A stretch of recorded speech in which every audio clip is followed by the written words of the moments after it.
Welcome to Potter Revisited, episode 60.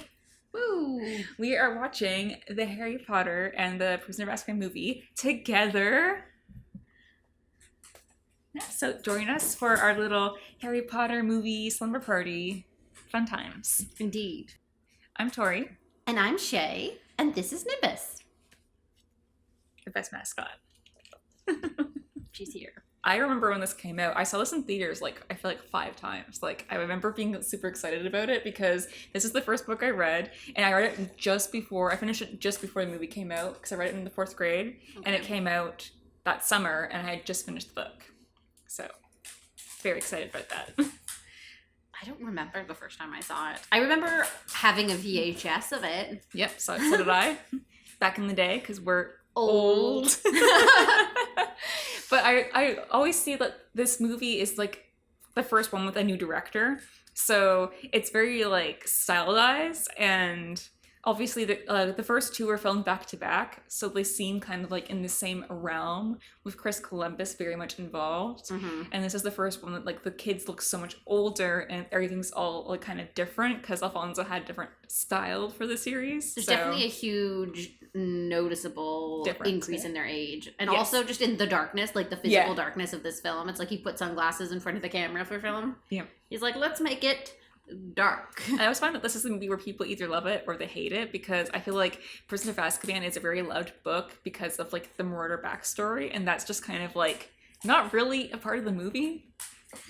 Yeah, they kind of don't add a lot of the things that give it the flavor and the depth of time. So this opening scene where Harry's doing magic, obviously it's really fun. He's in his room and he's doing Lumos 6 times because he can't do Lumos Can you pause it? Because it'll pick up. But yeah, so Harry's doing Lumos. It's a fun opening scene back to Harry and funny of Uncle Vernon shenanigans. But I was thinking that I'm pretty sure in this movie Harry gets a letter being you're gonna be expelled from Hogwarts to do more magic. But the thing is he was doing magic here. Yeah, I agree. I think it's one of those things the director added it stylistically, let's remind people it's a movie about magic by having the main character doing a cute little spell in his room. But then it immediately progresses into the plot, which is I did magic outside of school, my life is over. And so adding something like this for flavor that is contradictory to the plot is probably not the best idea a person has ever had. Yeah, it doesn't make sense for the novel, but it is a fun little opening into Harry Potter. And obviously they skip the whole kind of Aunt Marge bit, and it immediately jumps into Aunt Marge is here, and she's awful. Yeah, we don't get as much of the Aunt Marge backstory. We just get the Aunt Marge experience. Mm-hmm. If Harry was smart, instead of saying, Uncle Vernon, I need you to sign this form, and making it obvious it's something that he wants, he should have made it seem like it was a bad thing. Once you're in 3rd year, the punishments at Hogwarts get more severe, and your parents need to consent to be put in through the more advanced punishments, like torture, light torture or something. And sort of, he should have Slytherin'd it and gotten them to sign it by thinking it was a bad thing. He absolutely Gryffindored himself by making it so obvious that getting it signed was a desirable thing. I still think he just should have forged the signature. How would they know? Literally no one would know. Gryffindors. It's the kind of the last time we get the Dursleys really in the movies. Because we get this, it's a pretty short time at the Dursleys. Yeah. And they skip it completely in Goblet of Fire or the Phoenix. It's not really till the end where they're kind of thrown in there. Yeah, you absolutely get just the tiniest smidge of mostly Dudley in the Goblet of Fire, but this really is the last time that Harry's home life has the sort of patterns and normalcy that he was used to before the magic world. Once the movies don't really focus on the Dursleys because there's too much other stuff to cover. So they just kind of Harry's here. They're just remember he is grotesquely abused at home. Okay, great, back to magic. Yeah. This woman should not be giving her dog alcohol. It is incredibly bad for your dog. Listeners, my dog would never. And she's supposed to be a dog breeder or something. Yeah. She's being her dog breeder. He was an heiress. He didn't need to work. Yeah, honestly. I mean, I get that they don't want to say that he... I mean, I think intentionally the Dursley family were not made aware that Harry's family had money, because I think anyone with decent brain knew that they would do anything they could to get their grubby little mitts on it. Yeah. But I do think they should have I don't know, had a fake job Harry could tell people his parents had if anyone asks. Yeah. You know, like just a Like at the time Harry died, like they were working like full time for the Order, but like James in general just didn't need to work because his family was like independently wealthy. well, yeah. To work for fun and not for cash. But like they Yeah. could have just had like a muggle lie, like, oh, he was an insurance salesman. Everyone would be like, this. Yeah, this I love the cameras going in to show like his anger, and then it goes into like how the glass breaks and stuff. Like it's just such a quick turnaround because Harry just gets like that. He's just like the anger like really gets to him. Mm-hmm. I wonder how they did the effect of breaking the glass. It's probably a prop one. So she can it's made to be squished and shatter. Yeah, and then it's not sharp. It's like plastic. Yeah, they have like breakaway glasses and stuff. Usually for a lot of like prop movies, for like they break really easily, but it won't like hurt. Okay. The Harry Potter films did a lot of like practical effects, which I really liked. Her referring to Lily as a bitch. Yeah, that's and Petina's just like there. horrendous. But also, it's shocking that the movie's allowed to have the word this bitch. is like I'm pretty sure this is like either G or P. It's probably PG. So you can have like one swear word per movie. Yeah, but I guess because it was in reference to dog breeding, is probably how they got away with it. Because it's also in the book too. It is in reference to dog breeding, but the connotation is clear. But I guess kids won't pick up on that. But I remember this being like a swear in the movie, and we were just kind of like, "Oh my god, it's a swear!" Because you're like 10. I feel like I knew the word bitch as an insult before I knew it was a term used for female dogs. I feel like the first time I heard it, I was like, "They're just cussing." Yeah, they're just dropping swears, drawing the B word. But yeah, I actually kind of like how they did like the effects of like how she swells up and it starts very slowly in like a finger and it goes there. Because I think when I imagined it, she just kind of blew up like a balloon, inflated quickly rather than she just became but like the way they do it's very stylized, where it's like it starts off being like, huh, what's going on? Yeah, and it's kind of played for like a gag, which is fun. Yeah, it's not too traumatizing. Yeah. As the lights are just like flickering in the background. My apartment when I turn the microwave on. Oh yeah, I forgot the gag where the beads keep flying off and they keep hitting Dudley in the face. The buttons hitting the cuckoo clock. Yeah, it's also interesting that in the book she just floats to the ceiling, but here she's just leaving the country. Bye. How do you think they filmed that? Is there a balloon that they have clothes on that's helium filled, and then they do the close-ups with Marge like in like a harness? I don't know, because I feel like it's hard to say, because like I know the Harry Potter films did a lot of like practical and like CGI stuff like together, like how they all did all the Quidditch scenes. So I'm not really sure how they filmed this, but I like to think there's balloons involved. Yeah, interesting to see how this is filmed. Kind of gaggy, like it's kind of like a funny thing. Yeah. When in the book, it's just very like emotionally charged moment. Yes, like they're like having all like this is played as kind of goofy, but meanwhile Harry's like having like like an existential crisis upstairs. This is a beautiful like freeze frame. Look at this. Dudley looking at the TV, eating his sandwich, completely oblivious to serious things because he's an idiot. His father on his knees in the yard crying. His mother holding a handkerchief. Bye, the dog. Yeah. Really great cinematography in this movie. Yeah, Two TVs. And Harry just like having I don't think quite have the panic Harry has in the book where he thinks he's a fugitive. Yeah. He's just having a hissy fit. Yeah. Having like a little teenage angst moment. This iconic photo of James and Lily dancing in the leaves. But he has by his bedside table. Where they look like they're 45 years old and not 21. Yeah. I think it's really funny that Stan Shenpike needs a cue card to know his lines to greet people who are about to go on the bus. Like, it's like 3 sentences, and he likely says it for every single guest multiple times a night, and yet he has to read it word for word off a cue card. It's just minimal effort. The way Puss looks just like how I imagined it would look. Yeah, I love the stairs. I love that the outside is kind of subtle enough that you're like, okay, it's just a bus. With an extra level. But at the same time, it's just slightly extra wonky. Is this the part you hated about all the beds? Being in a bed is a very like personal, relaxing. Like the idea that you would do that in you're vulnerable when like stressful. You're in your bed. It's so stressful. I could not be relaxed enough to lie down at all in a public place. I couldn't even sleep on the train here because it felt weird with people around. Yeah, I feel like the only way I could sleep on a bus or a train is if it had like private sleeper cars. And this is not that. It's like, welcome to an open space with strangers. Hop on into bed. Yeah. I feel like this is what my drive-in would be like. Reasons why we don't drive. Yeah, I would drive like that. But also, I would have thrown up for sure by now. I love how they kind of like really kind of took the night bus chapter, because mostly it was just Harry's. It's kind of an internal chapter where Harry's kind of like freaking out that he's a fugitive but to be arrested. But here Harry's just like on this like crazy train and like being like thrown around, and it's really kind of goofy and like kind of a bit lighthearted. Yeah, they took a very, very heavy internal monologue scene, and they're like, well, we're not going to have Harry sit there and monologue some dialogue. Yeah. So they decided to just go heavy on the camp and light on the emotional This movie bourbons. is pretty campy, as the Harry Potter movies go. It does really make me think of like, this is what they could have used to make like a ride at like a Wizarding World. Yeah. Like, this is the ride. This is the you're gonna throw up, but it's canon, so it's but fine. it's canon. This is like peak comedy when I was a kid. Waiting for the old lady to cross the street. Oh, so funny. I think it's a bit weird for the stranger on the bus to assume a 13-year-old child would know who Sirius Black is. This is the last time we see like Cornelius Fudge, kind of nice guy.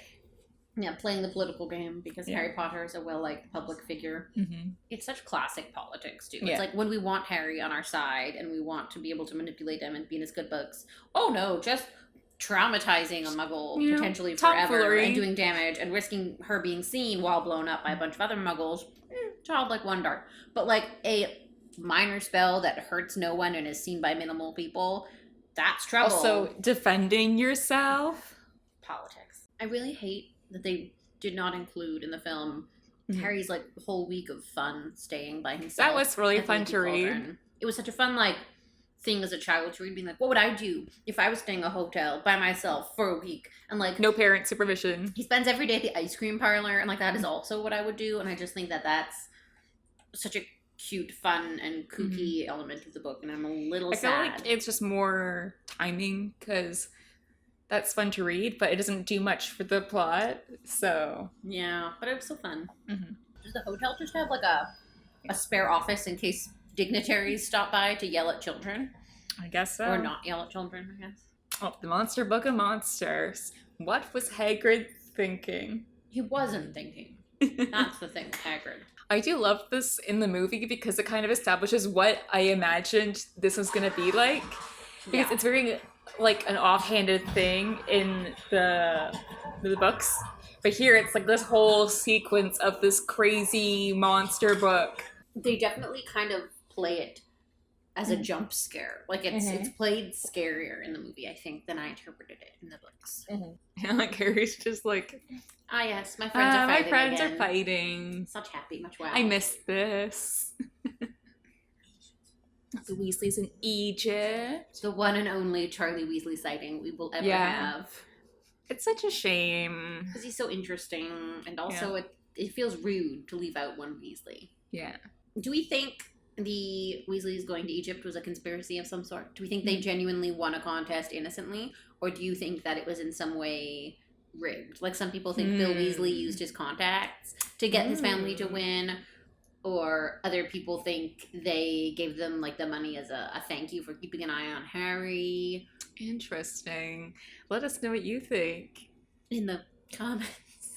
On Spotify. You can do that now. I love this scene in the League of Cauldron where you just see all like the chaos with the Weasleys coming in, the people getting their tea served by a floating tea cup. That's like, gosh darn dream. Bring me a kettle of tea. Yeah, this is what we need. You're just like, Harry's always in danger. That's why I hear he's so relaxed here. He's just like, what do you mean? I'm always in danger. What's new? I like how like they have like these really intimate shots and everything. Like everything's very stylized. I just like the aesthetic, I think, of their movie. Like I know some people don't like it because it's really stylized and it's very starkly different from the previous two movies. Dark. It's just visually very dark. Well, I think it's like more a way of showing that this film is a lot darker than the previous two.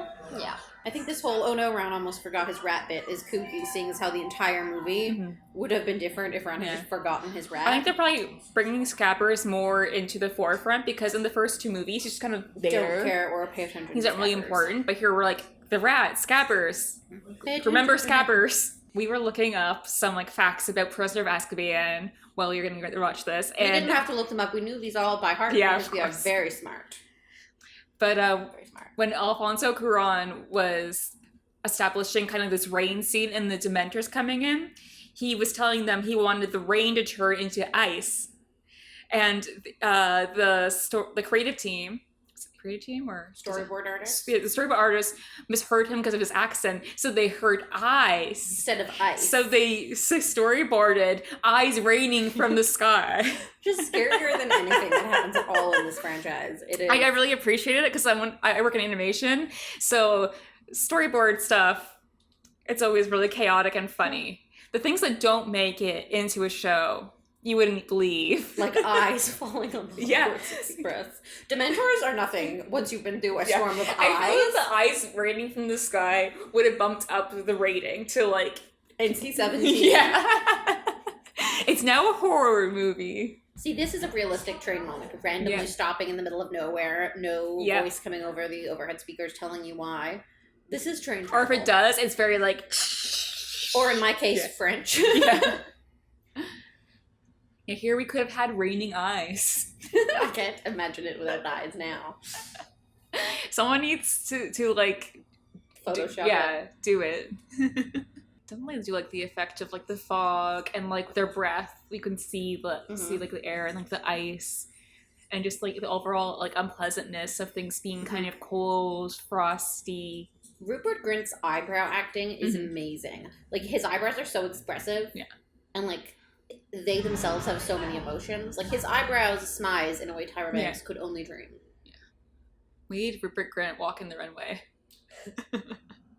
And here we have like the first Dementor appearance. The way its cloak floats in the scene is very that ghoul decoration I got at the dollar store though. But I do feel like this movie did kind of nail like the way the Dementors look, and I kind of like that it looks realistic. It looks like something from your nightmares, and I feel like in the later like movies like Order of the Phoenix, where it's more CGI, it doesn't look as real. Yeah, it definitely looks like it was put in there. They give it a more humanoid like facial features later on, and I think that's the wrong choice. Oh really? This I'm basically just a sheet hanging over. What do you think about the way that it shows kind of like the soul, or I guess your happiness being sucked out of you? I don't love it, but I do think it's a really hard thing to portray on film. Do we think Remus Lupin was sleeping up until the moment he jumps up, or do we think he was like waiting to see if any of the kids could handle a Dementor? Because like he jumps up and he's ready to go real quick. I do feel like this is one of the times where Harry has like actually book Harry hair. Hi, I'm a strange man on a train. Would you like some chocolate? I mean, as a kid, who would say no chocolate? From a stranger? Tori, how did your mother raise you? Better than this, I promise. He's tousled, but he's formal. I love that for Lupin. He's like, he respects the position he's getting. He's got the tie. He's got the I feel like they did good with the way they dress Lupin. Like, he looks very academia, but it's very shabby, but frazzled. Still trying to look like he's trying to be as professional as he can be. It's like he has one good three-piece suit, so he wore it, but it's well worn because he only has the one. Yeah, and his hair is just a bit like sparse and stuff, so he has the look of like just someone who's kind of a bit ill. Yeah. And here's our first part where we have more kind of transitional places to get you from scene to scene, because I feel like the first two movies were very much like cut. Like they did have transition stuff for like seasons, but this is kind of where it's more stylized, for like we have the transition from the carriages to the school with the music to tie into the Great Hall. Yeah. And then the first two movies, because they were so young of actors, it was more just like you're cutting, everything's just very focused on your faces. It's very interesting, too, that you hear the song from the choir when they're outside in the carriages, and then it fades into the choir singing smoothly in the hall. It's a very cinematic thing and not a logical thing, because obviously they're in the carriages, they're not in there singing yet. But it's very stylistically smooth, and also I love the big fat toads. I don't know why they're apparently Alfonso Cuarón wanted a choir, so he just kind of like pitched the idea to John Williams, and John Williams is like, okay. Whose ideas were the giant toads? Because I'm assuming Alfonso's. Love the giant toads. We have a new Dumbledore.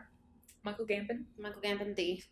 I prefer the original Dumbledore. Obviously, it wasn't a stylistic choice they made. The actor passed. So Because I feel like Richard Harris, he just kind of embodied the spirit of Dumbledore, and I think it's also nice because I feel like with Michael Gambon, when he's kind of being manipulated, like it feels like he's kind of like a evil kind of Dumbledore. Yeah. But with Richard Harris, he feels like a grandfatherly, and I think that's what Dumbledore is. He's like a nice old man, but underneath, he has bad intentions. Yeah, I definitely think that like the original Dumbledore was Richard Harris. Mm.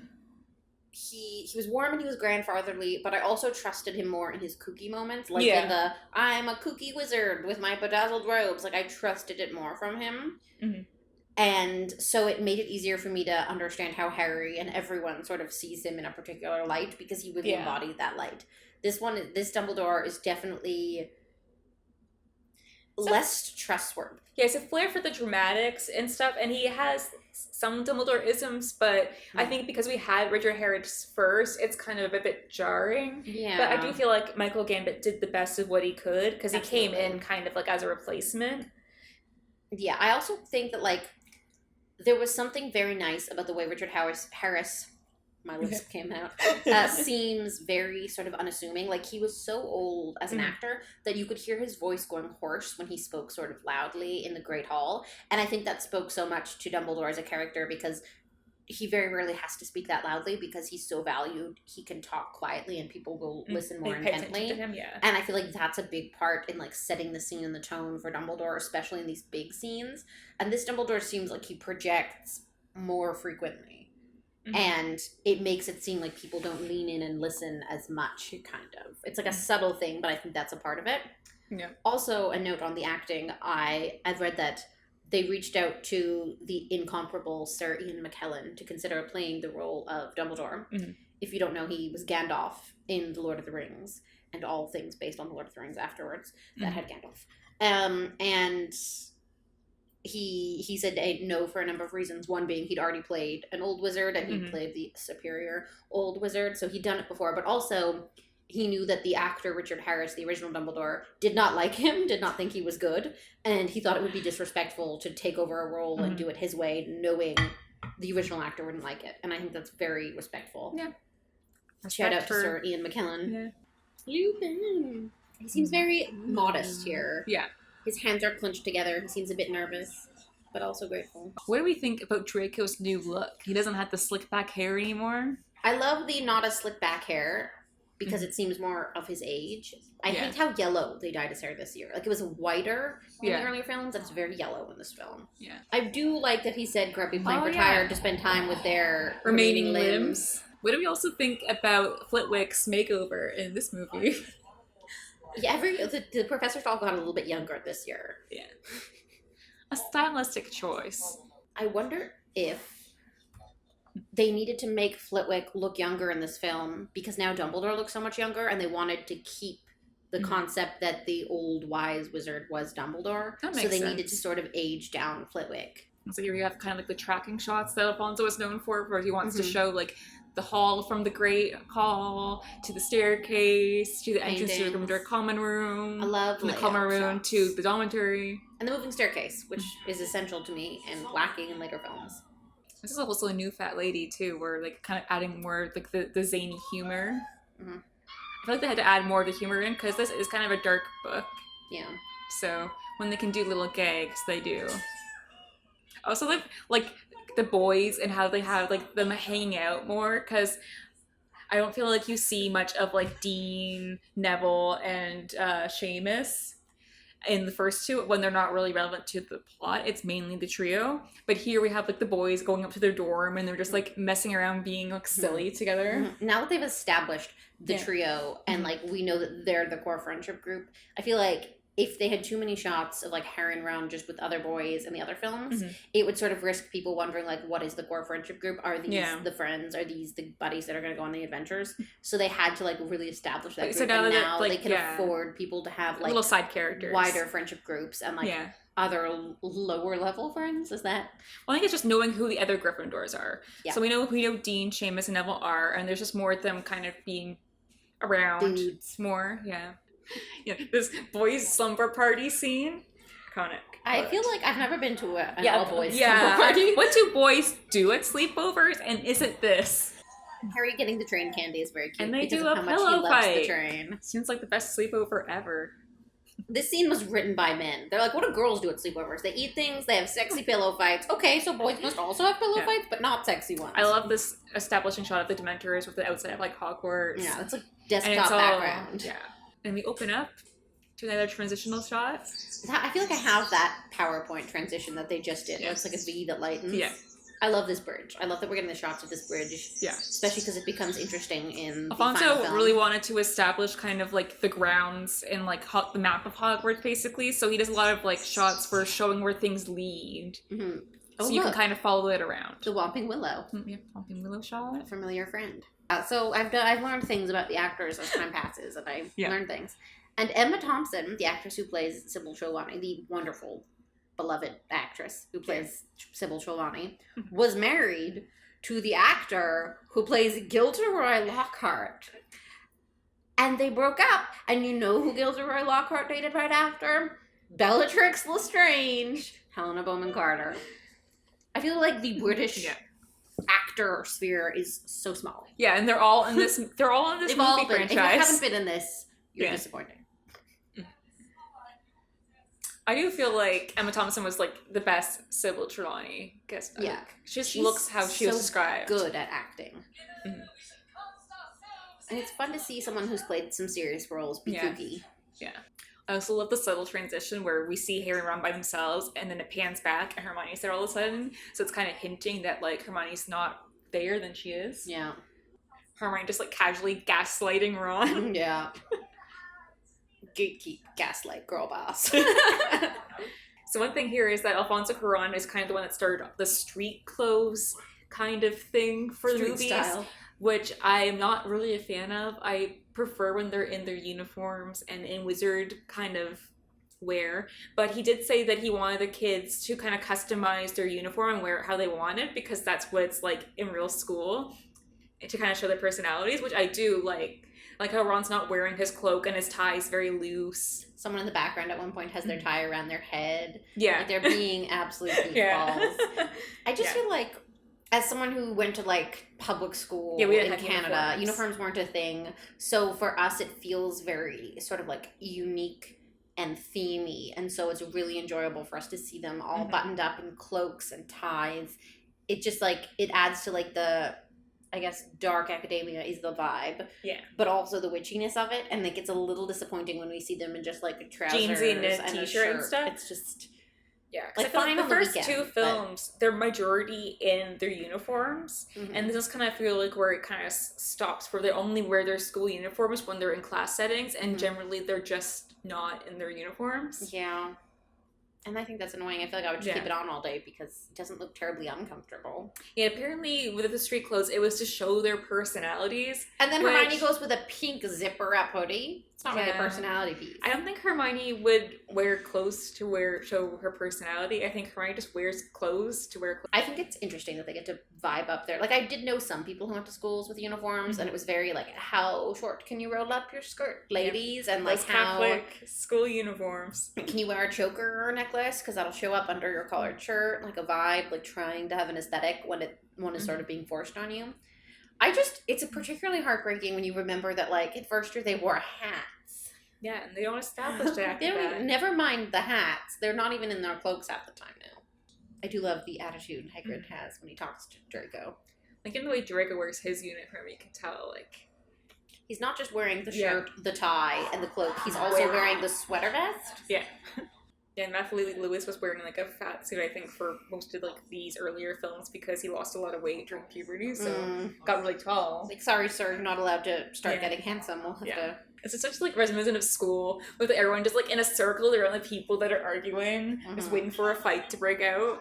Some of them look really kooky in the way they've customized their uniforms, and I think they did it just because someone told them to be unique, and they ran out of they were given, like, I guess... a directive. Yeah, they were given, like, freedom, and as a child actor, you're kind of used to being told what to do. But So, some of them have gone too far, I think, and it looks ridiculous. They're like, okay, what do I do to look unique from works everyone for else? this scene, though, because Hagrid's a very lax teacher, and it shows that he doesn't really have control of the classroom. So, like, they're just doing whatever. But, like, they're not like this with McGonagall's teaching or even Snape's teaching. This is why we think Harry's an idiot. Ron's pushing him forward. I think it's also true that Daniel Radcliffe's always the one that's acting with these CG creatures, and it's usually, like, something on a stick. Tennis ball. Yeah. Like with Dobby and, like, with this. Like, it's just something so he knows where to look. But, you know, he does a good job.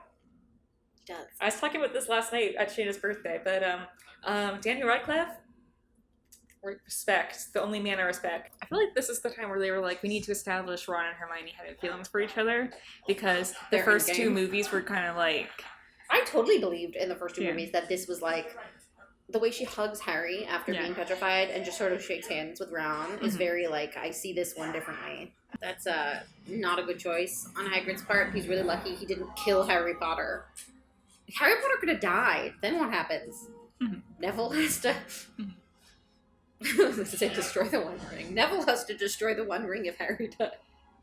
We have more establishing and the cup and the book and over Hogwarts. Diadem. I remember I watched this during like the first lockdown, and I was like, man, to be outside in the air, flying around a castle over a beautiful lake. Yeah, I feel like this one part where Harry's like going like woohoo over the water. This is very Harry, book Harry. Yeah. It's, the fact that he takes his hands off but weak at all it's crazy. There's no way Harry Potter has ever ridden a horse, and I think that is the closest comparison. This is his first time on a horse. It's flying over water. There's a giant squid in there. He should not be this main character energy about it. Yeah. I just think it's very Harry because, like, he's just doing a typical like boy thing, like, no hands! And then when he almost falls, he's like, oh. Oh, wait, hands. Yeah. And I love in typical, like, mean boy fashion. Everyone's, like, congratulating Harry, and attention's on Harry, and Draco's like, you know what? Screw this. Puts his arm up to defend against a giant creature. Oh my god, Malfoy. Draco's not smart. I do like the costuming here where Harry and Ron are, like, not wearing the robes, they're, like, tires loose, and Hermione's, like, full on uniform. She's in the cardigan. Yeah. I like how many versions there are. Not even of how they've styled them, but like there's the cardigan, there's the sweater vest, there's... Well, I feel like a lot of Catholic schools kind of have that, where they have like cardigans and like different kind of polos. For context, most schools that are private or have uniforms in Canada are like Catholic schools. Yeah. The Catholic school has a monopoly. Love the Lupin Bogart situation. And I love this shot in the slightly morphed mirror of the class. I think that's cinematographically beautiful. Yeah. So David Thewlis plays Lupin, and I remember there being some like talks about like how a lot of people thought about like Wolfstar, which Sirius and Remus, that's like their ship name, being a thing because of this movie. And apparently Alfonso the director told Thewlis to play Lupin. He said Lupin's gay, and so he played him as a gay man for like 3 movies starting here. Until, I guess, and apparently Alfonso did this without telling her, I guess, the author. Hilarious. But he's like, yeah, he's a gay man. But this is my headcanon, act it. I respect that. I'm assuming, like, I don't know if Alfonso really read the books and stuff before all of this. So he was just kind of like, you know, in my version of Harry Potter, this guy's gay. And this is my version, so suck it. Okay.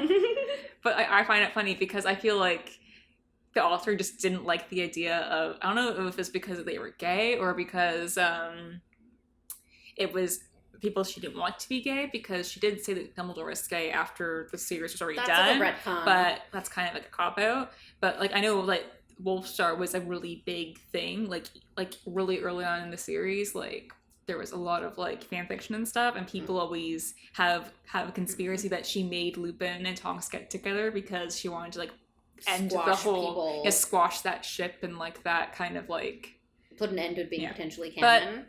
But bisexuality exists. Yep. So technically, if the actor played the character as being interested in men in the early movies, and then he marries a woman, he could just be bisexual. And as a bisexual, welcome, Lupin. Oh, yeah. Also, his wife's name is Hermione, which I didn't know until just now. And that's shocking because Tori over here is the only shipper of James Potter and Minerva McGonagall. So it kind of feels like Hermione and Lupin is the kind of thing she might be on board for. Get Hermione with her hair up in a bun. Yeah.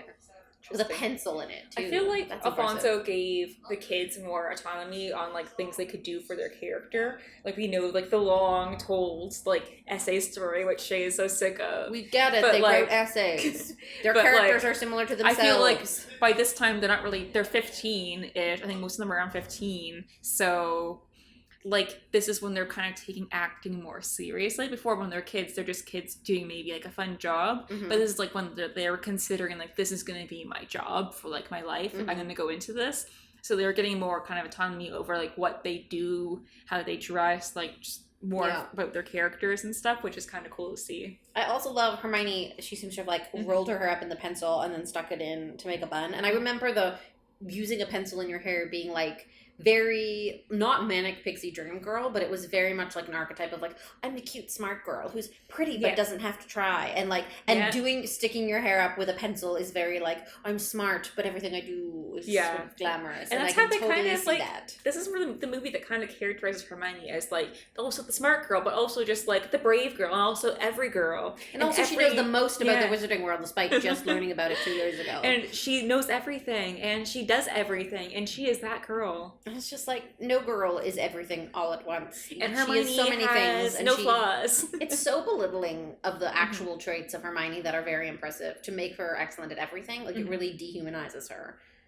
And it also reduces Ron because they take all his good traits and give them I feel to like her. it's very apparent in this movie where they give a lot of Ron's book lines to Hermione in this movie, and it just kind of carries on throughout the series. And we know Rupert Grint can act in serious roles, so he just wasn't given the chance here. Kind of, like, offensive that the people making the movies thought we as the audience, even when we were 11, 12, 13, were so dumb we couldn't understand that the smart girl could also have some things she doesn't know, and the goofy friend could also have things he does know. Like, it's like they couldn't imagine kids watching a movie and understanding, like, a person can have 2 traits. Yeah.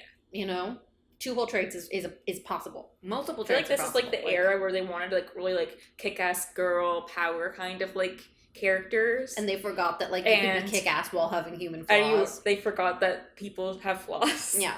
And one of the things that makes Hermione's growth and, like, acquiring of new skills and learning to overcome her weaknesses so valuable is that, like, she has those weaknesses and you're like, wow, Hermione doesn't understand this, or she's really bad at sort of getting people to understand where she's coming from in situations sometimes. Doesn't get social cues, doesn't really care what people think. Yeah. And has to be right no matter what. And, like, even if she's wrong. It's important to make her human because she's the relatable female character for a lot of readers. And that's important. And when you make her perfect, she's not relatable anymore.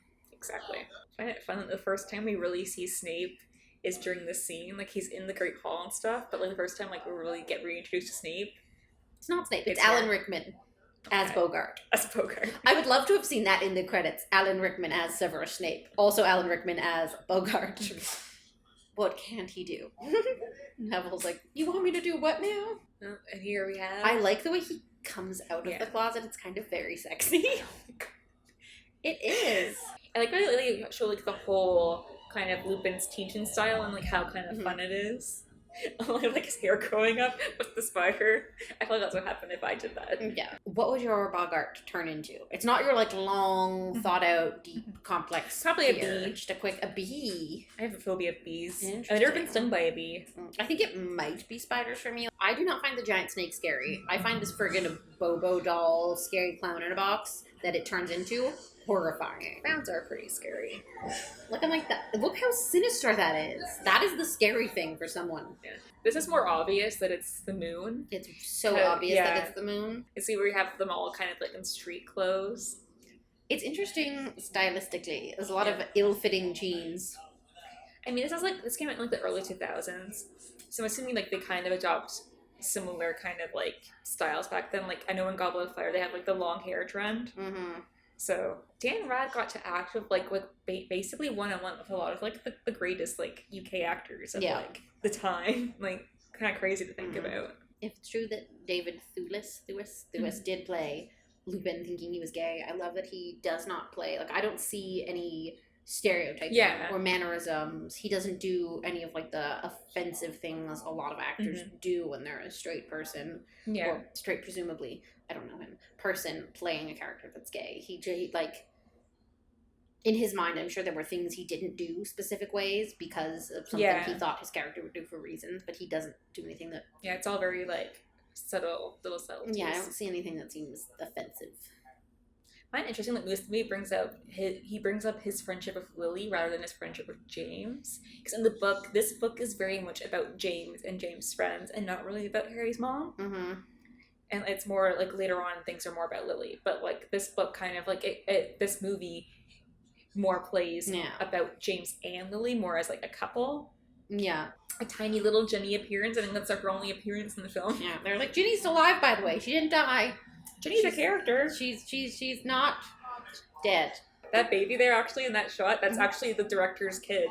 He stuck the kid into it. I think that'd be fun to have a director dad. You're just like in a bunch of little films. They've separated what sides of the hallway the twins are on in this, and I find it very disorienting.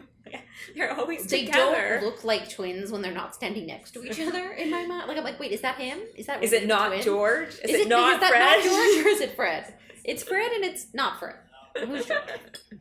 But the styling of the twins is interesting. They're both wearing like striped button-ups. Yeah. But one's got the green shades, one's got the red shades in classic. I feel like it's very twin, like one always has cool tones, one always has warm tones. But they also have the stripes on their shirts in the different directions, which I think is nice. Corporate security is known to be pretty lax. They're like, time to close the doors we leave open all the time. I think this shows more security than Hogwarts actually has. Yeah, this is like, I'm like, they wish they had a door that closed thoroughly. Like this.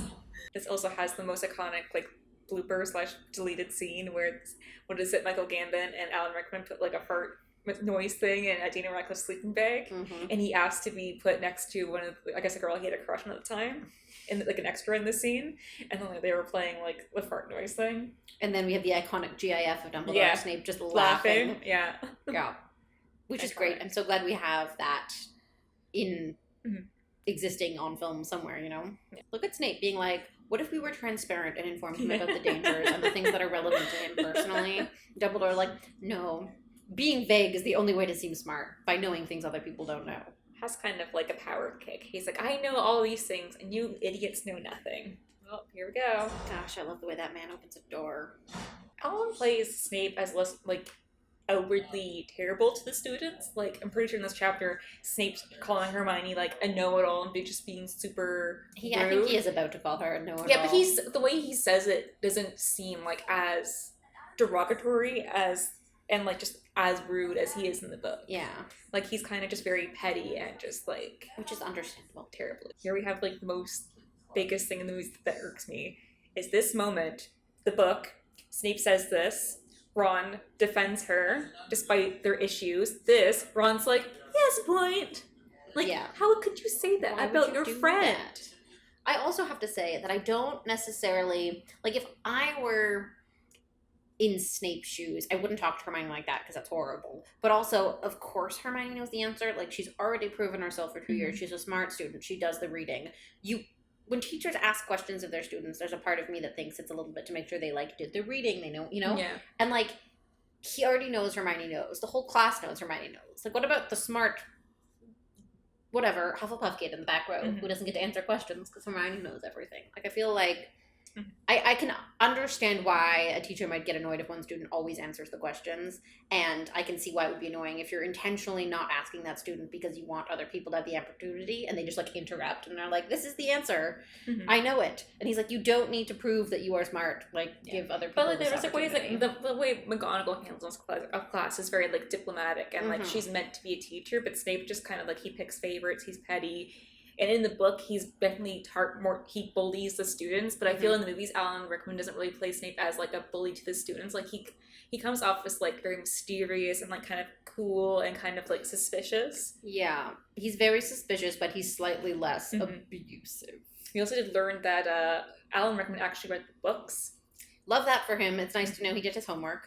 A lot of actors, I think, especially the, like, older, more seasoned, like, stage actors and stuff, maybe didn't take it very seriously at the beginning. They're like, oh, it's a kid's movie. Yeah. I'm going to make a bunch of money. It'll be great. maybe fun. My kids will enjoy watching this. They don't love some of my darker films. And they didn't feel the need to, like, go that deep in backstory. And Alan Rickman was like, I'm reading the books. I'm talking Well, I to think the he didn't author. want to play kind of just, like, a weird kind of, like... Because all Snape really is in the beginning is, like, he just seems kind of like a villain. He's a red herring. Villain, but so I feel like he had to be encouraged to continue because the author had a detailed plan for Snape. And so I feel like I think it was, I don't know if it was in his memoirs or whatever, where he wanted to leave because he just didn't want to play, like, a two-dimensional, like, villain character. Yeah. It's a lot of years of your life. Yeah, it's a big series. And so he's like, I don't really want to stick with this if it's just, like, this minor, like, villain teacher. But she's like, oh, like, wait, there's going to be, like, more. And we do know from, like, documentaries and stuff, but she did tell him, like, the big secret. He not only knew it, but he acted things intentionally knowing it, and would call out directors and tell them, like, there's things I know that you don't know, trust me. I'm pretty sure him telling, like, Chris Columbus and, like, our directors being like, oh, like, I have to do it this way. Like, oh, just why? Trust me. You can't know this. And the fact that he kept that secret. Yeah. What a professional. Yeah. I kind of get the whole dreary thing with that weird interaction. I wonder... This is a really good drawing, though. Threatening, moving. Whenever I see that drawing, I always think about a Harry Potter musical where they had Draco being like someone that's a really good drawer. And Hermione can't. Hermione can't draw. Yeah. Hermione can't draw. Hermione cannot draw. Actually, this might be the last Quidditch game for, like, the rest of the series. I don't think Goblet of Fire or Order of the Phoenix have, like, oh wait, no, there's sports and Half-Blood Prince, but I forget that exists. we repressed the memories. Yeah, that movie doesn't exist to me. I've repressed it all. I feel like that we kind of talk shit about these movies a lot, but we actually do like them. We really do enjoy these films. I think part of the fun is talking shit about them. Actually, the first 3 movies are the ones I probably watch the most. Because they're Christmas movies. Are they Christmas movies? I feel like this scene in the book, they're all kind of, like, traumatized, looking at Harry as he's fallen, and here it's just kind of played for, like, oh, Harry fell off his broom. Harry always gets hurt playing Quidditch. That's just how this works. I think this is a weird thing for Hermione to be kind of talking about the Quidditch stuff, because Hermione notoriously does not like Quidditch and understand sports, and I feel like it's more Ron that talks Quidditch with Harry. Because I feel like they kind of insert Hermione as kind of like the main friend and Ron as the sidekick, but really Ron is the best friend. Hermione saying no one blames you for the game being lost doesn't necessarily mean no one blames you, because she doesn't care that much about the end result of a sports game. Ron does, so it would mean more coming from him. But, like, why are they in the woods? What happened that made, like, did he see Lupin walking into the woods and follow him? Just, going for a casual walk with his teacher through the woods. I love walking in the woods, but I think it's a bit... It's cool that they kept this scene, though, because that's where Dumbledore's buried in, like, the later movies. I feel like this is when they started, like, kind of, like, the twin gag of them, like, saying each other's lines, like, one after another, and in synchronization. I still feel like it's a downside in the books that they never found out that Lupin was, like, the one that, like, co-made the map. Yeah. And Sirius, too. It's a good thing Harry's a good person, because generally if people go through a secret passage in a cellar, they might steal things. Yeah, he doesn't steal anything. Honeydukes is, like, what my life dreams would be for a candy store. You have a little Ron and Hermione moment. They don't know what to talk about without Harry. I kind of like the change from Harry and Ron just having a private moment and throwing mud at Draco to Harry throwing snowballs. But the characterization is weird where Hermione's kind of, like, fine with the violence and Ron's all kind of, like, anxious about it. Because ideally, Ron loves violence. Yeah, wingless him. Especially against Malfoy. And Hermione's the one that doesn't even want Harry to be at Hogsmeade because he's breaking the rules and wants him to turn in the map. Yeah. And here we have this scene, and then at the end Hermione's, like, laughing, and so is Harry, and Ron's like, that's not funny! All stressed. And, like, Ron would never be stressed about stuff like that. Yeah. So it's already kind of, like, making you think that Hermione's, like, this cool girl. Yeah. Stand with breaking the rules, stand with shenanigans. Hermione's not that girl. She loves a fist fight. I like to think Ron looked like he was going to throw up in the first few seconds of the scene because he didn't realize it was Harry in an invisibility cloak. Which is canon. The ghost! He's the like, ghost! Is it a ghost? Is it a ghost? Oh god, wait a minute. It takes him a minute, which I believe. See, Hermione would never. I mean, maybe she'd laugh, like, a little, because she'd feel mad that Harry showed up and guilty. Maybe after the fact, but I think she would be kind of like, Harry, what are you doing in Hogsmeade? You're naughty. Probably bad for business to not have the underage wizards allowed into the pub on the one day every 2 months that they're allowed in town. I feel like they wanted this to be, like, a very private kind of, like, eavesdroppy thing, because in the book, obviously, it's like they're talking about this in the middle of the pub, which we discussed was kind of weird. Stupid. They're talking about the secret thing that's in the middle of the they pub. Amended it by having it be. But the now private it's room. now it makes sense that it's private, but like they can't just have Ron and Hermione just be in the pub.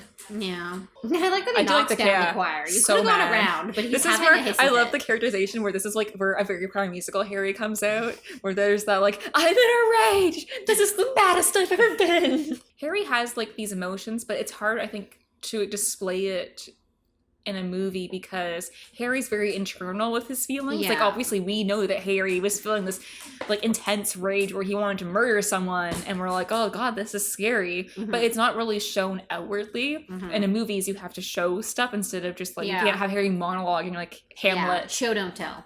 They do a lot of like establishing shots and transitional shots. I think that take up a lot of time where they could have been like, you know, doing other things, because it is nice at the so it's not as like clipped as like the first two movies are, but it's also like taking up time where they could be establishing some backstory. Like, I feel like we know time passes between scenes. That's how the world works. So I kind of think like if they want us to know it's becoming winter, so as snow in the window behind him, but still have like an active shot. I think in the later movies they do that, but here they kind of have the option to kind of like do stuff because it's a smaller book. But like we said, this book kind of cuts out a lot of like the James Potter backstory with the Marauders. Lupin does this a lot. I'm just realizing he did ridiculous, and now he's doing clothes wars. He's like, it's not the live long and prosper Spock, but like here they kind of like, this is like the only part of the Ron Hermione fight we get. So we don't get all Hermione's flaws with how she handled. Is that a hippogriff sweater she's wearing? I don't know. Well, the sweaters show her personality. I don't know what personality that is. It's cropped. It's a cropped sweater, kind of. It's not too long. I know they didn't have time to show like a fully established fight, but I feel like that fight really did show a lot of growth with Ron and Hermione and Harry by proxy, because he was kind of like involved in it. And they do show like the Harry and Ron fight, but I think establishing that fight was about like kind of growing pains, but they just don't have time for all the nuances. And also they don't want to show Hermione having flaws and being a human being. So because if they showed the fight, I'm sure they would just show it as like Hermione's right. She was kind of gaslighting Ron about the seriousness of his pet missing, which is very upsetting for anyone. Lupin gaslighting Snape by pretending he doesn't know what that is. He's like, never seen this in my life. He has like a picture of Lupin like, this is not Moony. This is not Moony. It's glamour shot. I feel like this book, from Snape's perspective, it would just be like the year he got gaslit by like everyone. By Dumbledore, by Lupin. Except for Snape and the bad time. I mean, honestly, this is the first time Harry's been properly scolded by an adult in the magical world. Yeah, really. So it's nice to see. I mean, McGonagall scolded him a few times. Yeah, I guess. But he's also talking to Harry in the right way. Yeah. He's not just saying, Harry, these are the rules, but he's saying you're disrespecting your parents' memory and you're invalidating what they put at stake, their lives, for you by being dumb with your life. Exactly. It's like he knows James and he knows Lily, so he has an idea of who Harry is, so he knows how best to actually get through to him. I have respect for the Hermione. Like, you know what? I don't need this. I wish they had actually had her like kind of like yell and like be kind of un-Hermione like for like in the book. It's such a shock because she gets him and she's like, "Fine, I give up. I'm leaving." Yeah. They just kind of have her kind of be like, "Fine," and then she just like stomps out. Yeah. I think it would be good to see a Hermione a hissy fit. I mean, it's not really a hissy fit because they don't really have Hermione freak out like she does in the books. Like in Deathly Hallows, when Ron comes back, she doesn't like lose her mind like she does. It's kind of played for laughs. Yeah. I just want to see Emma Watson lose it as Hermione. Yeah. Oh, this part always jump scares me when she goes into the prediction mode. You jumped. See, it gets me every time. I know it's coming. I do like the behind the scenes that when Tom and Emma were practicing this, he told her to like fake hit him to like practice the blocking, and she hit him for real, like really hard. I love she not only punches him in the nose, but his head goes back and hits a rock. I wonder if there are any consequences for physical, like, Muggle-style violence at Hogwarts. Because, like, can't curse people, don't use spells against other students. But, like, just punching someone in the face. Yeah, I'm assuming they have to do that, because I'm assuming it's still a school. There's still probably fights. Like, how Ron and Hermione are having this, like, emotional moment, and then Harry, like, include me! Because, like, Hermione and Ron kind of did work on Buckbeak's appeal. Yeah. They did stuff. Yeah. And Harry's just like, yep, sure sad for Hagrid. I think Ron should probably have let his rat go in this moment. At least they didn't have a moment where his leg gets broken here. It's just he got a really bad dog bite. Because that's still in the book. Like, it's not even, like, visual and I still kind of like Hear the snap. like where he hears the snap. Also, kind of like that. It makes sense here where they were kind of like not pausing to think about getting help, like in the book. Hermione's like, let's go to the teacher, and Harry's like, no, let's ignore that and just go into the tunnel. And here they're like, kind of like they don't have time to think about anything. They're just kind of like thrown around by the tree. Yeah, it happens so quickly. It's kind of like the slow motion moment of Harry realizing Hermione grabbed him. Do we really think Hermione could literally lift Harry up by his shirt? No. In the air? No, I don't. That's not how physics works. No cotton shirt is that strong. Exactly. Also, her arms can't possibly be that strong. Like, not only is she smarter than everyone and gets all the good lines, she's also superhuman strength. Here's Sirius being impatient. Sirius being so annoying. He's like, let's kill him. They're like, cool. Harry? Like... Yeah, so Gary Oldman did an interview, I think, on a podcast semi-recently, and he talked about how he doesn't really like his acting in Harry Potter. He finds it kind of mediocre, which I think he did say that he didn't read the books. He just read the scripts, so like he didn't know what was coming for his character, and he said if he had like being able to do it again, he might have played Sirius a bit differently. Because I think Sirius in Prisoner of Azkaban is a lot different than Sirius in Order of the Phoenix. Yeah. And so when he's had a shower in Order of the Phoenix. But it's interesting. It's interesting to like see him reflect back on it. But it is really cool to see like these like amazing actors in all like these movies all together. Like I remember in the 20th anniversary special, I think Daniel Radcliffe was very excited that Gary Oldman was coming. He's like, "Be cool, guys, be cool."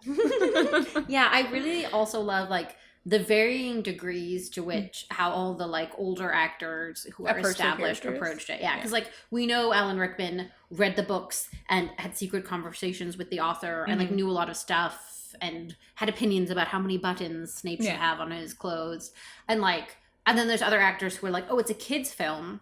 It's kooky. I'm going to make a chunk of money. It'll be fun. It'll be a fun romp. And they just sort of like act with what's given to them and they don't feel the need to like or go you have through people the material. like Jason Isaacs who's just like doing things and he's like, and then like, what are you doing? Like, oh, I'm kicking Dobby. Oh, I'm being bad guy. He's just having a good time. Yeah. He's like, is this a fantasy film? Are there hobbits? Dragons? Oh, Snape running out. Who's that handsome man? It's a particular level of petty. To be like, I'll watch him do it. I heard it's traumatizing, but I'll take the risk. That was a bit. I think that was a bit more than it was in the book. Like they had the three attacked him in the book, but Harry just like threw Snape across the room. Yeah. Ron is so Ron funny. is evil the whole time. That would be so funny. Miss Weasley didn't actually have that last son. He just showed up one day and she's like, I forgot about another one. What's one more? Yeah, sure. I think it's really well done and super gross, the rat-like features they leave on Peter Pettigrew. I feel like they make it look a bit more cartoony and like kid villainish because I feel like the way he's described in the book, he's kind of gross looking. I think he's gross looking here. Yeah. But I feel like it's still kind of like... The nails, the like... Yeah, the cartoonish, like rat-like features, but I feel like he'd look kind of creepy in real life. The audacity to be like, you look so much like your dad that I got killed. Also, I find like this haircut is the worst thing in the world. It's long hair but bald on top. Yeah. I feel like the first time I saw this when he says, like they zoom in on the castle and he's like, I remember the first time and I thought they were going to give us a flashback sequence. Yeah. And I was That like, would have been nice. flashback sequence? Marauders? Yeah. This movie has very little Marauders content. Hermione, why did you bring attention to it? Well, it's not like he needs to consciously be aware that the moon's there to turn. I guess. She's just like, oh shit, bad news, guys. It's that time of month, Lulu. What do you think is their interpretation of how the werewolf looks? Because I always imagine it being more wolfy. I imagine it being fluffier. Yeah. like they make it kind of like alien-y. I agree. Specifically the aliens in the Scooby-Doo movie, Scooby-Doo and the Alien Invaders. Because there's like a dog alien in that, and that's exactly what it looks like. The attempt of Sirius to talk Lupin out of a biological thing that he, like... Yeah. He should know better. Yeah, I don't love the way they show Lupin's transition to a werewolf. I don't love the legs. Yeah. I think generally werewolves are seen as just like wolves, so I think that's always what I imagine it like a werewolf as. And they could do it a little bit scrawny, or if they want him to look sickly, because Lupin is a sickly guy. Maybe they didn't want to have the confusion as like dog, like Sirius compared to like werewolf Lupin, so that they had to look pretty different.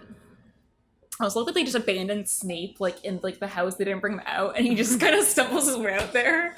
It's like, you guys are in big trouble. Oh wait, look at him actually putting himself between these incredibly pretentious children he dislikes. Like, he doesn't want to be a teacher, but he's not going to let them get eaten by a werewolf. That's respectable. I feel like that's an Alan Rickman thing, protecting the kids. I don't think real Snape would. I think real Snape would. Guess. It's his jaw. Like, Dumbledore would be so mad if he let Harry Potter get turned into a werewolf. I wonder how traumatizing it was for Snape to see the werewolf, having been through that almost werewolf experience in his youth. He's like, they've done it. They did it. They succeeded. It took them, 10 more years, 13 more years, but here they've done it. Sirius's prank comes back full circle. I really do like the addition of, like, things kind of getting frost when the Dementors come. I think it's interesting. It's visually interesting. Mm-hmm.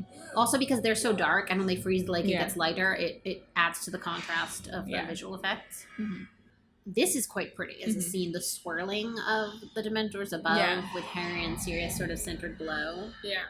See, lines like him knowing how many turns to go back a certain amount of time makes me think he's totally using time turners to figure out what's going on that day and feel smart. Ron can't relax, so he can't walk. Ron was like unconscious for all of this, and then they're just like actually excluding him, and he's just like, what? I mean, yeah. Not fair. I mean, he can't walk. I do like how it kind of shows, like, everything going back and forth, and there's, like, this random, like, guy being, like, mummified in, like, the one corner. Gosh, we can't be seen. If only we had, I don't know, an invisibility they really don't use the invisibility clip, which I get. It's kind of, like, a hindrance when you want to, like, see things. I just wish they hadn't put her in this ridiculous sweater. I always find that, like, they said that this is supposed to show their personalities, and I get, like, Harry's kind of an activewear and stuff, but I feel like Hermione is someone that I feel like she kind of at first isn't really comfortable with her femininity, so she kind of tries to kind of like hide it, and she's just more into. She wants to learn you can be a girl who loves to get dressed up and who is but still be seen for her mind, because I know she finds like Lavender and Parvati kind of frivolous, and so I feel like she has like her kind of like internalized misogyny where she doesn't want to be like outwardly feminine, but she kind of has like she kind of deals with it as like Goblet of Fire goes on. Where she kind of has like her moment of femininity and being seen as like a girl. But I feel like in the earlier things, I feel like she just would wear what is comfortable. She's not really into like fashion or just like what's trending. She just like would want to be presentable because she's like raised as like upper middle class, so she wants to like, you know, look presentable, but like she's not gonna be fussing about how things look on her. It's just more if it's like it looks like presentable, no stains, and it's comfortable. Cardigan. I also wonder if it was Emma Watson's influence, because I know Emma Watson back like when this was out, she was getting really into like fashion stuff, and she's doing a lot of like modeling and stuff. And we know she is definitely someone that's into like fashion and everything. So I wonder if that was like her influence, because we see that the director did give the kids a lot of like influence into their characters and like what their characters like were wearing and stuff. So I will say it's very of the era. Like it's very 2007 of her to be wearing a pink t-shirt and a pink slip-up. I think this came out in 2004. Okay, well, very of that time to be doing that lazy color combination and like that jean fit. It's very of that time. I probably definitely wore something very similar in the 4th grade. Dumbledore explaining, well, we couldn't possibly have been you, Hagrid. We've seen you the whole time. Everyone is just gaslighting everyone in this movie. I feel like I've said gaslight like 10 times. Harry Potter and the Prisoner of Gaslighting? Take a shot every time I say gaslight. Or gaslighting. I feel like, kind of like how Daniel Radcliffe kind of plays. Like, when he talks about his dad, you can see the excitement on his face. Where, like, with Harry, a lot of it's internal thinking. Like, he's not really voicing it because he's not really, like, he doesn't really want to voice that vulnerability. But here you kind of see how excited Harry is being like, my dad did this. It was my father. I get they had to put this in because they don't have them just being holed up in Hagrid's hut. Like, they're in the book and Harry's running away. So they need some kind of, like, stakes because it's, like, a highly suspenseful moment, kind of adding some drama to this already kind of, like, chaotic movie, but like it's still like Hermione's like, and the thing Hermione does there where she makes in the moment she's like, oh, we need a distraction, I'll make a wolf noise, oh wait, there's consequences, is such a Harry thing to do. Exactly, like that's core of who Harry is and how he does things. He should have been the one to do that. Hermione and the I didn't think that the Hermione thing would chase would have us. thought that through in the book. The iconic moment of this whole movie. That's it. The whole movie's an excuse for Harry to do his Patronus. He learned a 4th spell. He's killing it. He's doing his thing. 4 spells in only 3 years. Here's like the awkward thing you didn't like when we were talking about this episode where like they have like very limited time here, and he has this time to like have this very emotional talk with Harry, and they're like, there's no time. Yeah. The urgency is. Yeah, it's kind of off. Imagine looking up to Gary Oldman the way Daniel Radcliffe looks up to Gary Oldman in this moment. He's Amazing. only done a few scenes with this man, and he's like holding his face and like. He's just. Well, we know Dan Rad was a big fan of Gary Oldman, so he's very excited to be doing this. So I'm sure it just made his like life. Yeah. At this point, it's still kind of like a kid's movie, so they had to have those like little cheesy kind of like whimsy moments. I don't think it's till really the next one where things kind of are a bit more serious and stuff, and they're not as many like kind of like cheesy whimsy moments. Yeah. I also love what Lupin's done with Defense Against the Dark Arts classroom. I love what it goes through with the different teachers from Gilderoy especially Lockhart. like the stark comparison from Lockhart to Lupin. Like, it's very different. I also think it is hands down the best classroom, and no wonder Snape wants that classroom and that job. He just wants that classroom. It's so cool. You have like a balcony office. Well, I do get it because, I feel like teaching in a dungeon, which is basically a basement, kind of sucks. I mean, that's good for Snape's delicate skin, the sun, the burns, you know. He's a sunscreen guy. He knows. I do feel like they really did nail like the Harry Lupin relationship that kind of bloomed in this book. Yeah. In this movie, like it definitely feels very organic. I'm not like a regular teacher. I'm a cool teacher. Yeah, so they have this part where Harry gets the firebolt just kind of tucked in at the end of the movie. At the end with a hippogriff feather that makes it obvious it's from Sirius. And I hate that. I don't like this. It's kind of weird. The firebolt was this whole thing, but they kind of like didn't do the big fight thing with Hermione in this. I guess they just need Harry to have a broom later films. So they're just like, oh yeah, and you got a firebolt. Because they knew, I think it was important to the fans that Sirius got Harry the broom, especially later on when we lose Sirius. But I think they could have totally taken out a few seconds of transition. Like we saw a lot of the Whomping Willow in different seasons. The Whomping Willow was like an added character. We saw more Whomping Willow than a lot of things that were important. So I think they could have fit in just a scene where like Harry gets the broom. He's like, this is weird. And Hermione's like, it's probably dangerous. And they're like, ugh, Hermione, you know? Yeah, but we get Harry riding the broomstick, and it's the fastest broom ever, and then it ends on a freeze frame. The most disgusting, cheesy, like they zoom up, and he's like, it's like a little 80s, 90s sitcom where you're just like, it's full cheese. It's not. It does a disservice to the film to end it on that like slightly blurry freeze frame. Yeah, because like I mean. The second one also ends kind of weirdly where it's just them clapping for Hagrid at the end. Like, they don't have, like, a proper ending. Yeah. And it's just, like, it ends. But the good thing is the credits are really cool. Because I feel like the first two films just had blank credits, like black screen, white text. But these, like, they have, like, themed credits, which does stick with the films going beautiful. on. It's the Marauders map. It's got the little footprints, and then it's got the names in, like, sort of like a nice calligraphy. It's all very stylized. I like that kind of carries on throughout the films. Because I think in Goblet of Fire, it has, like, the little flames, like, parchment from the Goblet of Fire come out for it. So, like, it's nice that they continued that. Yeah. So I think for me, like the things that really stick with this movie are the sort of taking away of a lot of Ron's lines and giving them to Hermione to sort of make her seem smarter. This is kind of the beginning of Super Hermione. Giving her all the moments to shine that should be spread across both of Harry's friends, and they should all go to Hermione in this. Which I don't like. What I do like is Lupin. I think he's wonderful. I think he does it so well. David Thewlis, amazing. We love him. We'll even learn to say his name properly one day. Yeah, I hope I'm pronouncing it right, but who knows? We'll Google it later.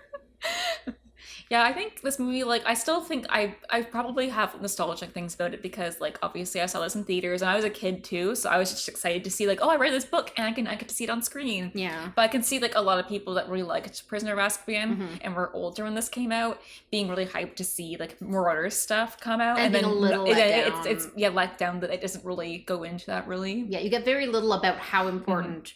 You don't really go into, like, the Marauders map, the makers of the map, and their friendship. You're just like, okay, Lupin kind of knows Harry's parents, and Sirius knew Harry's parents too, and that's it. It's not really touched upon, and I feel like that's a big part of why people like Prisoner of Azkaban, because people really like the Marauders as, like, a subset of Harry Potter, and it's disappointing. But I feel like It's cool. I feel like some of the style choices, like it feels a bit jarring going the from transition that's like light in the middle slightly brightens out to make the screen visible, and the reverse of like it gets darker up into a tiny point of light and then darkens is very PowerPoint presentation to me. Yeah, it's a bit dated, but and I also feel like obviously I miss the robes. I feel like they should be wearing their robes more often. I don't really like the switch to like street muggle clothes. I'm okay with the customizing your robes and wearing them in a slightly altered way that expresses how uptight or casual or rule following your character is. I don't like so many jeans and oversized jumpers. Obviously, like this follows the book mostly. It's very film artsy, so I could still see people that are very much like loyal to the book being like, this isn't like a good movie, because like I feel like some people that just aren't into like film, like artsy films, are going to be like, this is like pointless or whatever. They don't care about how it looks. Yeah. And the first two were very book like heavy, and they were just very, because the kids are so young, they are very much like shooting faces, and it was just very much like it cuts a lot. But this is like more like things like lean into it. Yeah. We do a lot of transit shots that show us a lot of castle. Yeah. And I like those. I like seeing more of the castle. I think it's good. We could have had a few less to make more space for important things, like the proper context of Harry getting the broom. But overall, I do like seeing the castle, and I like seeing the transition of seasons. It could have been more in the back and not like a primary shot, but I think it's good that they did that. And I love all the scenes in the bridge, the scenes in the woods, the scenes in the courtyard. What would you rate this out of 5? I feel like I'm leaning towards a 3. Like, it's good. Think 3. I like it. This is probably one of the ones I watch more than the other ones, but like, and it's still good because I watched a lot, like it a lot. There's issues I have with it that I don't love it as much as the first two. I agree. I but think it has good things that carry on throughout the series. It's so hard because it feels like you're low. I like rating out of 10. Why did we ever choose 5? Because I'm like, it's a solid 7 out of 10. I think that's about 3. Like, it's like it has room for improvement, but it's still solid. Yeah, no one's mom is going to complain, but it's not getting pinned up on the fridge. I feel like we're going to be going lower stars as the movies go on, because we're going to have a lot more issues with things as they go on. Yeah. Like rating Half-Blood Prince like negative. It's 2 stars out of 224 stars. But thanks for watching this episode of Potter Revisited, and we'll be back jumping into Goblet of Fire next on our next episode. So come back and listen to that soon. And if you have any questions, comments, or any opinions you want to share about the Prisoner of Azkaban movie, you can leave them on Spotify or on our social media at Potter Revisited, or email us at potterrevisitedpodcast@gmail.com. And we will be back soon. Viewers, just so you know, when I'm smiling in the distance and not paying attention, I'm looking at this sweet bean who's been in this chair, just like napping and wishing we'd shut up for the past few hours. So that's... Gotta love the Nimbus shot. All right. Thanks for listening. Thanks for listening. Bye.